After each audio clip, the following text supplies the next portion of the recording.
நாட்டிலேயே நாய்க்கடி பாதிப்பில் தமிழகம் முதலிடத்தில் உள்ளது. தமிழகத்தில் 2025 ஜனவரி முதல் ஆகஸ்ட் வரை 3.6 லட்சம் பேர் நாய்க்கடியால் பாதிக்கப்பட்டுள்ளனர். நடப்பாண்டில் மட்டும் இதுவரை 20 பேர் நாய்க்கடியால் உயிரிழந்துள்ளனர். அது மட்டுமல்லாமல் ரேபிஸ் நோய் பாதிப்பால் நாட்டு மக்கள் அச்சத்தில் ஆழ்ந்துள்ளனர்.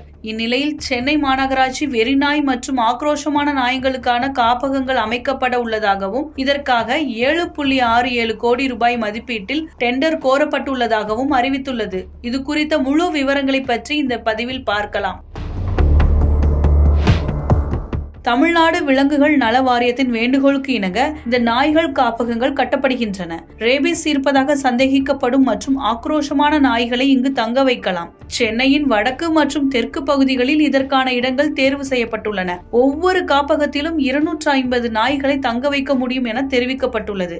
ரேபிஸ், டிஸ்டம்பர் போன்ற நோய்கள் இருப்பதாக சந்தேகிக்கப்படும் நாய்களும் ஆக்ரோஷமான நாய்களும் இங்கு பராமரிக்கப்படும். நாய்களை அடையாளம் காணும் பணியை விலங்குகள் நல வாரியம் மேற்கொள்ளும் என்றும் ஆக்ரோஷமான நாய்களை எப்படி வகைப்படுத்துவது என்பது குறித்து விரைவில் ஆலோசனை நடத்தப்படும் எனவும் மாநகராட்சி தரப்பில் கூறப்பட்டுள்ளது. சென்னை மாநகராட்சி அமைக்கும் இந்த காப்பகங்கள் வேலுச்சேரி மற்றும் மாதவரத்தில் கட்டப்பட உள்ளதாகவும் இங்கு சுமார் 500 நாய்களை தங்க வைக்க முடியும் எனவும் தெரிவிக்கப்பட்டுள்ளது. இதற்கான கட்டுமான பணிகள் முடிந்ததும் இந்த காப்பகங்களை ஒரு தனியார் அமைப்பு பராமரிக்கும் என்றும் தெரு நாய்களின் எண்ணிக்கையை கட்டுப்படுத்தவும் ரேபிஸ் பரவுவதை தடுக்கவும் இந்த நடவடிக்கை எடுக்கப்படுகிறது என்றும் தெரிவிக்கப்பட்டுள்ளது. இந்த காப்பகங்கள் கட்டுவதன் மூலம் தெருநாய்களின் தொல்லை குறையும் என்று எதிர்பார்க்கப்படுகிறது.